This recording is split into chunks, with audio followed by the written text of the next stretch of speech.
Guys, magbabasa tayo ng AU, page 142.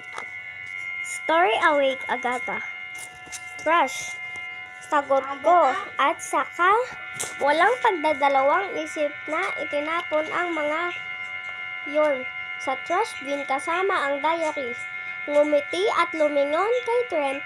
Please throw this away. Ayoko na kasing makita ulit ang mga yan. Sabi ko habang itinutulak sa directions ni Trent. Ang trash bin offered my already earned life. Redundancy at its finest. Truth to be told, I still care for that fool named Cooper. I still care up to the point na pwedeng umiyak pa rin ako at masaktan sa tuwing may nababanggit ng pangalan niya. Magpapaalala ng mga pinagsamahan namin. Pero ngayon lang na-realize ko, dapat ko nang tanggapin that Cooper deserves a normal life.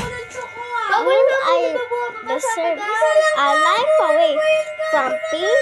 That's the truth about us. We get what we deserve by being away from each other. That's just now how the cookie crumbled us. So, ito yun. And ito yung binasa ko. So, totoo na 142 na. Kasi kanina pa ako nagbabasa. Yan yung binasa ko. Kung gusto niyo magbasa, yan. Sa TikTok shop ko lang siya nabili. And 182. Ba't ganito ka na?